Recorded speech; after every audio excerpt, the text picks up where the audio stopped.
Meanwhile, Environment Minister Nick Smith has been the victim of two protests. The first came over the weekend when Mr Smith claimed his family was threatened and he had rat poison thrown at him at a Nelson market. The second was this morning when a 5-metre high sculpture of him squatting over a glass of water was unveiled to protest against water pollution. The work by artist Sam Mann was unveiled in Christchurch outside the Regional Council offices.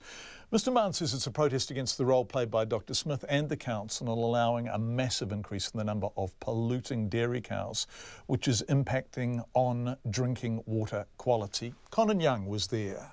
The epoxy resin sculpture has taken Sam Mann months to complete and was moved into place outside the council buildings this morning in a bid to put water quality issues at the forefront of voters' minds in the lead up to the election. 50 protesters were on hand to watch the spectacle, including Donna Miles-Mojab. This speaks to the important issue of our time. I think people are really concerned about the state of our water. Speaks truth to the power, which is exactly what art should do. And also it's powerful and it's got a very staying power. I think it's very hard to look at Nick Smith again and not think about the degradation of water at his hands. Kyle Sutherland said water was the #1 issue for Cantabrians this election. It's great to see artists like Sam using their skills to really question what's happening in Canterbury, especially outside Ecan, which is responsible for a lot of this damage. You helped lift this statue and bring it over here. How heavy was it? It was actually really light. You'd think being such a big piece was quite heavy, but no, it's actually light as a feather. And what sort of message do you think this is sending, this piece?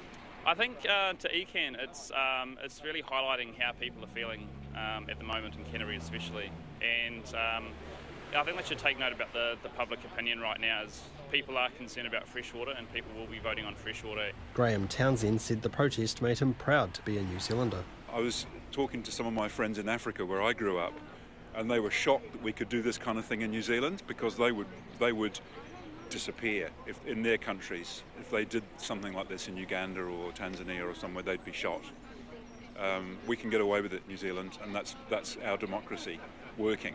We have got the right to protest. Sam Mann will this week drive his latest work to Nelson, where he'll display it next to Nick Smith's stand at the local farmers market.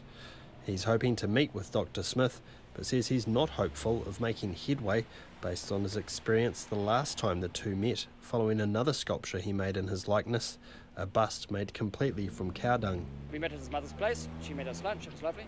Nick talked to me, I talked to Nick, we didn't listen to each other. At the end of it I realised it's just PR, and as I was leaving I said to Nick, "Hey Nick, I sculpted you out of cow dung.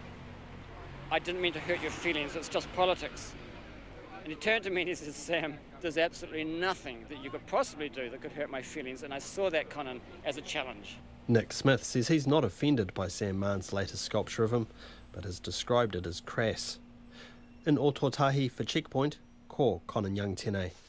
Now, we've just received video of the incident involving Mr Smith and protesters at a Nelson market at the weekend. Mr Smith told RNZ News over the weekend he was verbally abused and had rat poison thrown at him. He says the situation escalated when he was shoved and had rat poison rubbed over his face and clothes. We will have more on this after 6 o'clock.